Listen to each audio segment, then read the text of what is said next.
ሰውን በጣም ባዛዊ እንትን ዝግጅት ይኖራል ንገሪያቸው። እኔም ኖ ኖ ኖ ኖ ኖ ቀይ ቴፕሽ ምናምን ምን ነው እንዴ ልታስደርጉኝ ነው? ኖ ኖ ኖ ኖ ማባቱ ነካሻለት ፀሐይን ሞቃለሁ ሸራተን ላይ ቁጭ ብዬ ሽል አድርግላት ለመሲዳባ ክምጠች አለቅ እንጂ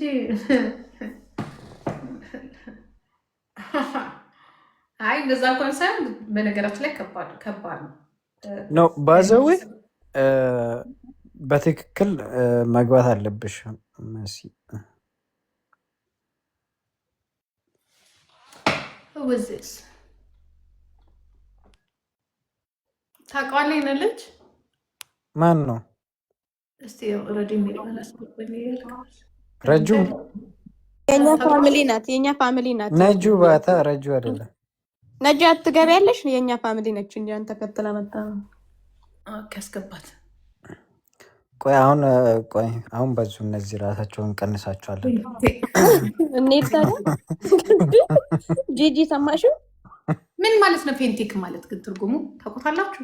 ፌንቴክ የእንትን እኮ ነው ድርጅታቸው ነው እነሱ። ትርጉሙ ምንድን ነው ማለት የምን ትርጉም ነው ያለው? ትርጉሙን አናውቀውም። ከእነሱ ብንሰማ ጥሩ ነው ሌላ ጊዜ። ምንድን ነው ትርጉሙ ጋይስ? ፌንቴክ ማለት ዛሬ ነው የተማርኩት። እኔ ደግሞ ጭራሽ ፌንቴክ ምንድን ነው? አሁን ለምሳሌ መስፍን ኢንጂነሪንግ ማለት የመስፍን ኢንጂነሪንግ ነው። አብርሃም ሞተር ነው። አባዱላ ነው። ምንድን ነው ስሙ የነሱ? ፌንቴክ ምንድን ነው ትርጉሙ? ጉራግኛ ይመስለኝ ቃሉ ነው። ጉራግኛ ኧረ አይደለም።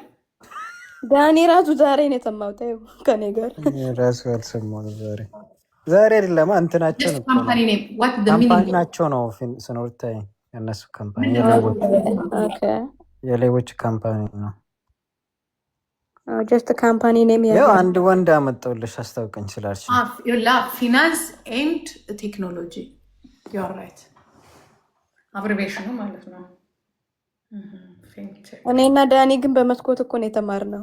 ሰው ካምፓኒ ይላል እዚህ አንተ ካምፓኒ ነው እኮ ፌንቴክ ማለት እንግዲህ ያው ፊናንስ እያደረግ የምትጠቀምበት ካምፓኒ ነው ማለት ነው። በአንድ የማትከፍልበት ለዛ ነው ገደለበት። ቆንጆ ግን ስራው ያስጠላል። የእውነት ስሙ አሪፍ ነው፣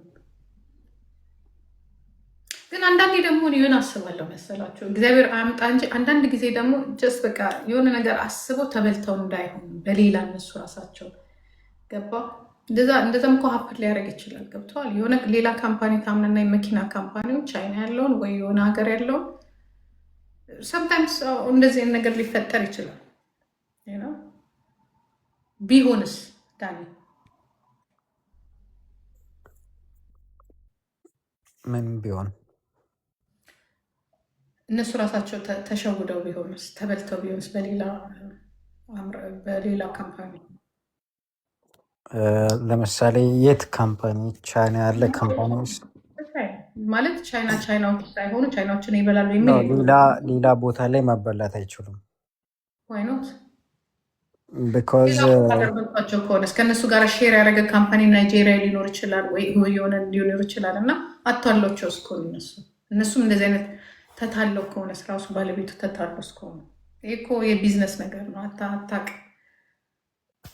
ሰው መከራ ላይ ይቻላል እንደዛ ከተበሉ ሜቢ ግን መጠየቅ ነበረባቸው ያን ካምፓኒ። ይህን ሁሉ ብዙ እኮ ነው የቆዩት። ከአንድ በላይ እኮ አልሰጡትም ታውቂያለሽ። አንደኛ ዙር ላይ ለብዙ ሰዎች ሰጡና ሌሎቹን ሸጡ በካሽ ገብቶሻል። ሁለተኛ ዙር ላይም ለሆነ ተወሰነ ሰዎች መጡና ከዛ እያሳዩ እሱም መልሶ ሸጡት ለሰው። አሁን ሶስተኛ ዙር ላይ እኮ ነው የተያዙት። እየመጣ ነው እዚህ ጋር ደርሷል እያሉ ህዝቡን ሸወዱትና ብዙ ብር ሰብሰቡትና ከዛ ህዝብ ደግሞ ተሰብሰበ። እኔ ያንተ እህት የዛለታ ጅቡቲ ሲሄድ ሼር አረገልኝ ማለት ነው። እነሱ እዛ ግብት ለማድረግ ነው ያልኩት አለ እኮ ነግራል። ግብት ስል እሱ ሰለሞን ቦጋለ ምናምን ሰራዊት ፍቅሬ ምናምን ነው መኪናው ተደርድሮ ያሳያል። ጄጄ አየሽው እንትናችንን ምናምን ሲል እኔ ደግሞ ሰሎሞን ቦጋለን ያየሁት እና ረጹ ምናምን እያል ነበር እዛ